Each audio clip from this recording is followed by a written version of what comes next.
Welcome to today's class. This is called Propel Your Posture. Propel is to move something forward toward a goal or to even push it, but we're going to try and just gently coax our posture to feel more aligned. Remember, posture is not about having a perfect alignment and position. It's inhabiting the space in a way that makes you hold on to more of your energy versus kind of leaking it or having it get clogged and congested. So in particular, this class is about opening up some lines of energy through myofascial movements. Myofascia is the tissue, connective tissue that's everywhere in the body that covers the muscles in particular. And so when we talk about a muscle feeling tight, like we have tight hip flexors, it's actually the fascia surrounding it. And that, of course, can contribute to not great posture, forward head, and all that. So we want to try and mobilize some of the fascia, and that's really what this class is about. So prepare for that, because we're going to be using two blocks. It's also to give you more ideas for feedback. We need better input to the brain to have the output for a more upright, or even if we're moving in space, not necessarily upright, more aligned and balanced posture. We need more feedback because we don't know that we're sitting like this until we have like a neck ache. So it's great to have blocks, hands, everything like that for more feedback. So we'll start off. One of my favorites is coming onto a block, and I put it on the highest setting, vertically like this, meaning it's perpendicular to the back of the mat. And you're going to lie your spine along it, and hopefully you might get your head right on the edge. Now, for some people, they're still like this, and that's when you would use a second block as a way of kind of as a T. You could do this like this, and then you can get your head, there we go, on it like this. We just want some kind of freedom for the back of the skull. So if this doesn't feel good, I'm still supporting my skull from the back on this edge and just rocking it, because our neck holds a lot of myofascial tension because of the position of our head. We're at a desk, so wherever you are, whether you're like this or with this other block, just give yourself some feeling of rocking. So we're just trying to free up. Imagine this perimeter of your skull just freeing up a little bit. At the same time, getting the thoracic spine more open in front, opening the chest so you can have the arms out to the side. We aren't going to do this for very long, but this is something you could do daily, and it could really make a huge difference. So we're just setting our posture up to be better, to be more aligned, our breath to be more robust and efficient. And then as you're coming off of this, you can either grab your skull or rock to the side, but then we're going to do another version where we have the block horizontal now, so it's parallel to the back of the mat, and we're going to put our shoulder blades, our scapula, on that, and then the hands behind the head, and we'll lean back, so I'm really catching myself on the block, and then I'm holding my head because I want to release the tension in the front of the throat, around the back, and you can even let the elbows come open a little bit. And if you do that and it feels wonky anywhere, then just minimize it. But take a breath here. And then as you exhale, I want you to imagine from the bottom of your throat, like at this throat notch here, pulling that towards your pubic bone. And that's what's going to lift you up, and the elbows come by your ears, or into the temples rather. And then you lower, and you can open the elbows out to whatever degree. If it feels not good on your shoulders, keep them here. And then again, exhale, pull this sternal notch toward your pubic bone. So you're just getting some help in your core, but it's great for feedback. Now we're going to add on to this. I'm going to keep the elbows by the temples now. Exhale and lift up, and then staying here. Turn a little bit to the left. Think of your right lower ribs going towards that pubic bone, toward the left pelvic point. Come back to center. Inhale and lower, and catch yourself just shy of going into a big stretch, and immediately come back up. and then we'll turn a little bit to the right. So first of all, we're training our head not to always be the thing that turns us, because we are very visual. Inhale, exhale, we'll come up. We're going to turn, think of the sternum turning to the left, and then you can even add a straightening of the left leg. Lower the left foot, come back through center, lower, start to feel right where you would get this lift of the ribs, and then pull, come back up, and then we'll turn a little bit to the right, straighten the right leg, lower, come back, inhale and lower. And we'll add a little bit on here, exhale, lift up, and turn a little bit to the left. And then the left arm is going to reach to the left, but the scapula is off that block as you reach the left leg up. So I'm just opening here, but not leaning into it. And then come back, hand behind the head, left foot down, inhale and lower. One more time, exhale, lift. And then we turn a little bit to the right, and the right arm will reach to the right, and then straighten the right leg if you can balance. Now you might feel like you're getting, lower the right foot, come back to center. You're getting like a nice myofascial kind of wedge into your back. And that's okay, because this area, right where the block was, is an area that tends to be a little sticky. Okay, so we're going to lie on our left side and bring the right knee on the block. And this other block is going to be in front of you. The left arm can hold your hold your head, or the right hand can hold the block. I'm having a hard time talking because I just did this, and it's a real buzzer. It really gets you buzzy, so trying to talk here. Okay, so the right hand's on the block, and we're gonna just start to circle the right arm like you're taking off a shirt, and it comes back to the block. Circle. If that feels like too much, just try and swing the arm. So there's choices here. And we're just, again, trying to get that fascia around the chest, around the armpit, around the shoulder blade and back, the scapula. And then the last time, we're going to hold it. And then we'll take this block. We're going to bring the left hand to hold your head, and the block is going to come over in line with your left elbow. The right arm is on it. This right leg is going to straighten. There's a lot happening here, but this is great for some myofascial stuff. So I'm just going to take this right arm and I'll bring it up, and then I'm going to bring it back and up. So I'm trying to scour the ribs, the skin across the rib cage, as well as inside all this congested area of our guts. Believe it or not, there can be a lot of sticky stuff in there. And we'll reach up and over. And this position of this leg is also giving us a nice myofascial stretch there. And then you can hold the right hand on the block, and you can try and lift this right leg up and down a few times. Really working this left lower leg to be steady. Last one. And then we're going to take this all to the other side. So the left knee will be on the block. The block is in front of the left hand. As you hold you can let the head rest, and then we'll do that same, like taking off the shirt move, come back to the block. That gives you a little bit of an idea of where, once again, this feedback, where your arm should start the circling action. Last one. And then we're going to take that block, and as we position our head up, the block is in line with the right elbow. Okay, and then we'll straighten the left leg, so we've got that nice opening, and then we'll start to open up and then reach back. And so it's almost like think of flossing the ribs. And it's just the small amount, but it feels so nice, holding the pelvis steady. And then last time, we'll keep that hand on the block and lift and lower this left leg a few times. Keeping your pelvis steady, and then bend the knee. And let's come all the way up, and we'll have both hands on blocks.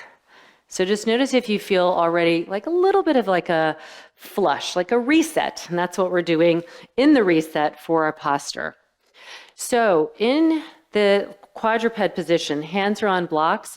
Make sure your knees are farther or closer than you might think they should be. And we're just going to press into the hands and hover the left knee. You might not get that high off the ground. What you don't want to do is bring it behind you. So we're trying to ignite some big postural muscles known as the iliopsoas. So press into the block, hover the left knee, and lower, push into the block, and hover the right knee. And even if it barely gets off the ground, and you even have to even use your toes a little as a lever, that's okay. Just don't change your spine or your skull. So just alternate this a few times.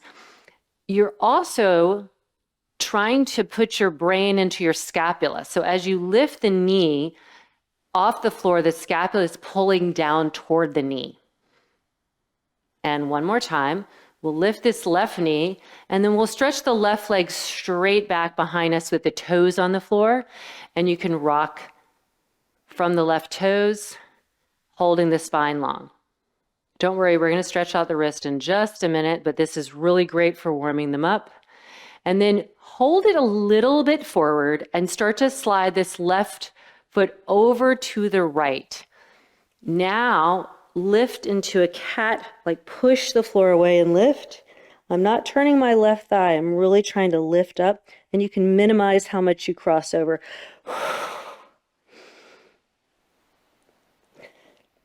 And if it feels good from here, you can even pulse back into the heel while you're holding the cat. So you think, wait, if I'm rounded like this during the day, why am I doing this move? Because just because you're rounded, you're actually kind of sticky in this area, and this is unsticking some of it. All right, so left knee comes down, head aligns, right knee hovers, right leg slides back, you're on the toes, and then again, I'm rocking. And as you rock, your forearms aren't spinning, and I'm also not collapsing into my wrist. I'm lifting the energy up into my shoulders from the wrist. So lifting there. Last time, I'm going to hold it forward a little bit, and then slide the right leg to the left with, imagine keeping like balanced on the sacrum here, so not turning that. And then cat your back. And if that feels good, you can add a little rock here as well.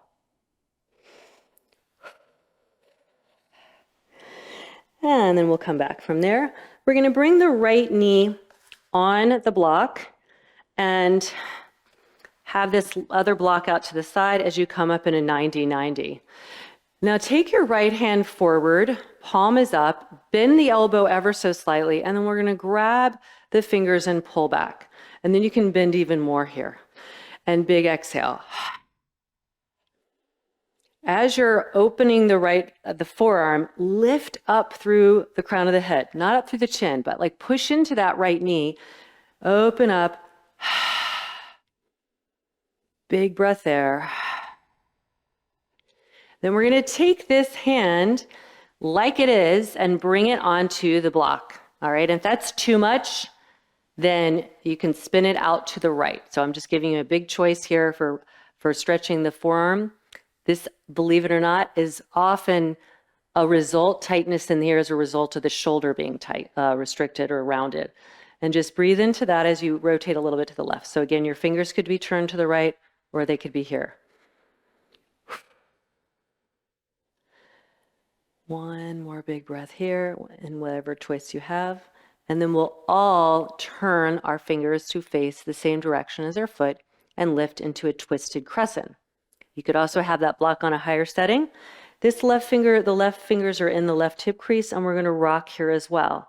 So here we're mobilizing the foot, but also holding this pelvis from moving, and that often you can feel that in your knee. So this is a nice little trick to help your posture and your movement. One more breath there. And then we'll open all the way to the right and parallel your feet. So have your hands on your pelvis, and then we'll start to bend one knee at a time. Now I'm not lunging, I'm bending the knee, but I'm not hinging. So I'm just letting the knee bend and holding my posture the same. And then as the right knee bends, the right arm comes up. As the left knee bends, the left arm comes up. And so feel like you're really reaching through the pinky side of the knee that's bending. But utilize the feedback of their other hand so you're not swiveling your pelvis. So reach up. You're holding that tone in the core of your center. Last time, we're going to hold the right knee bent and the right arm up, and hold the right knee bent, but side bend to the left. And then come back up, keep the right knee bent, left hand on the side of the pelvis, side bend. And one more time, we'll side bend. So we're growing all this tissue here, breathing into that right low back quadrant, and then coming back up from there. And we'll turn to the front for a down dog with both hands on the blocks. And then lift up into your armpits and start to slide the shoulder blades, the scapula, like you're shrugging up and down, but the arms are not winging out, the forearms aren't spinning, you're just trying to slide that tissue. This is going to help your breathing. So breathe into the area that you're sliding into, way up in the mid back. One more time. And let's lower the knees. And then take your right hand on underneath right wrist, right shoulder over the right wrist. Spin your left leg for modified side plank. Just like we did on the ground. Little take the shirt off move. So this could be much smaller, okay, but see if that chest, the left chest, the top one is feeling freer, while the bottom is feeling stable as against this movement. One more breath there, and then we'll take this left arm and just bring it underneath. Maybe your head comes down, maybe it doesn't. It could also come on a block, but we're going to feel like we're doing that cat action into the back without actually rounding. So lift the energy, the breath, and spread all of that back tissue as you keep lifting your thighs up into your knees. Again, your head could be on a block, so this is a great option. I'm lifting up, not collapsing down, and then we'll come up from there. Now take the left knee on the block, and the right foot is forward. We'll do the same thing here. So grow tall. Feel that the sternal notch and the pubic bone are kind of in the same line here. Left arm, palm up, bend the elbow a little bit, and then as you pull back on the fingers, the right thumb is blocking. It's a little buttress, so you're not just kind of pulling all the way. You're helping out that tissue, and breathe here. And this feeling of pulling this left thigh up as you're stretching out the forearm. So your brain is focused on this, on the forearm sensation. You might get a little more freedom in here, because less of that, if you're really often stuck here, less of the brain power is going into here. So it's like a little brain trick. All right, and then you can hold the hand in this position. Remember, this is a lot for people, so you can also turn it out as you add the twist, whatever, or I'm not adding a twist, I'm just holding, but I'm lifting and not letting that elbow punch forward. It's just lifting the energy up into the back body. The twist is ready to come. All right, so we put our hand to face the same direction as the foot, adjust your block, and lift into twisted crescent. This, we're lifting again. The wrist lifts up into the shoulder. And big breath here. Breathe into all this area that we were mobilizing. Just see if the skin is sliding a little bit more with the breath. And then we'll open our feet parallel and just do a few just to make sure we're on the right track here. Holding to the both halves of the pelvis, spine is long. And now as the left knee bends, the left arm comes up, hand to the pelvis. So opening up that side body.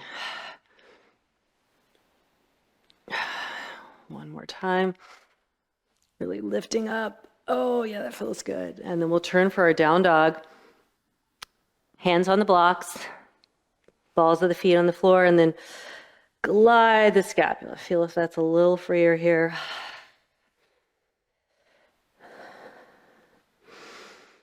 And then lower the knees, left hand on the floor, shoulder over the wrist. And then this right arm, we'll do this circling like you're taking off. Again, it has to feel good. If the chest doesn't yet feel open, make it smaller in the shoulder as you're holding that pelvis steady. And then we'll take the right arm underneath, and your head could be on the block. I'll show you this version. And just lifting. So I'm not actually rounding, I'm just lifting and spreading, trying to pull this tissue left and right. Pull the thighs up into the pelvis, the pelvic contents up to open and spread into these areas that really are impacted with when our posture feels stuck. And then we will come back into down dog for a moment. We're going to run through that sequence a little differently with or without blocks. So left foot forward, right knee down. This time this right arm is going to come all the way up. The right knee could be on a block, the left hand's on the sacrum. And we'll take a big lift and side bend to the left. Now, once you're here, this could be a lot. Or you can flip the palm and the elbow bends. So if that, again, doesn't feel good on your shoulder, the movement is really happening in the forearm, not the shoulder isn't dropped. It's just palm flips and the elbow bends, but I'm lifting up. Super nice. Again, your right block could be underneath the right knee. We'll lift up from there. This is the same, right hand down, but I'm keeping my left hand on the sacrum as I lift the right knee. Turning the chest, holding and pushing into the block and opening. And then thinking about breathing in the line of the sacrum and the back ribs. So breathe there as you lift up from the legs. You can let the head release if that feels good, but we're really lifting up. We'll turn, parallel the feet, and immediately, as you bend your left knee, the left arm comes over. As you bend your right knee, the right arm comes over. Just feeling some opening in the sides. Last one of these. Turn to the front. Down dog with or without the blocks. We're going to be in down dog, but really bend the knees. And then come forward and hover the knees. And down dog. Knees are bent and hover. Keep your head up. Don't let it come down. Last time. Hover the knees. Lower right knee comes down. Left foot stays back. And big front stroke. So we're going to forward stroke this left arm over the ear. Lift up in that left side seam. As the left arm comes down, left arm or left knee comes down, left arm under. And then we'll just lift again into the side body. If you want to wag your heels over to the right, the knees are to the left, you can get a little bit more into that left side, seam into the left low back, but I'm using my right hand a lot. Your head could be off the floor, by the way. It's just getting into some seams, and then we'll come back. And then we'll step the right foot forward. Right hand to the sacrum, left arm up. We lift up. Again, knee could be on block, up and over. And then you first flip the forearm, then bend the elbow. So you're uncorking right underneath here. If that doesn't feel good, you can do it without flipping the palm. But this is a lot. Breathe here. Pull this left thigh up. Woo. Come back up. Left hand on the floor or a block. Twisted crescent. The right hand stays on the sacrum. And you're turning the chest without letting that left shoulder move. Lift everything up and breathe. And remember, this hand here is forming this connection into the back fascia. So you want that breath to go above the hand. Turn to the left. And here we go. We'll bend the right knee, right arm over. Can you feel some flushing energy into the rib cage? This is how we propel our postures. We also help our breath. One more. And we'll turn to the front. Here's our down dog. With or without the blocks, we'll crouch a little bit, come forward, tap or hover. But I'm keeping that triple S as best as possible, keeping the head aligned, and then we'll lower, left knee stays down, and big front stroke with the right arm up and over, really reach. So I'm pushing into the left hand just to lift up, and then the right arm underneath, and the head can come down or not. The head could be on a block. These are all different options, and then we swivel our knees, our feet to the left, knees to the right and left. And then coming back. All right, so those were just some really, it's like going to the first layer of stickiness or crustiness, the stuff that can, just think modern day life, driving, sitting at a desk. Posture, when we get that, help the myofascia restrictions, we can help ourselves feel freer, feel clearer. All of a sudden you're getting more oxygen and bigger and healthier breathing patterns. So practice these moves. Anyone that felt really, really challenging, break it down, use the blocks, use feedbacks, and do it regularly. So you don't have to do this whole sequence, but use it as the way we think of PT is this, you're observing, investigating, practicing it, and at the same time, while you're finding the areas of imbalance, you're also helping them. So it's truly therapeutic. It's coming back over and over again, and that's what really posture is about. It's about this, how we're taking up space, how we're holding that space with our energy, and we have to kind of sense, like, are we doing this? Like, why do I feel this way? Let's start to uncover. Is it because I haven't moved? It's because I haven't slept well. It's because my, all the things. And you start to figure out for you your particular hot spots. But these are the ones we covered today are pretty universal. So I'd love to hear how this felt for you. Go about your day right now, or take a nice shavasana and relax, but really notice, is it easier to hold yourself in this triple S? And remember, this isn't like being rigid. It's actually being fluid because we understand from our brain-body connection how to hold our energy and propel ourselves forward. So thank you, and keep coming back for more.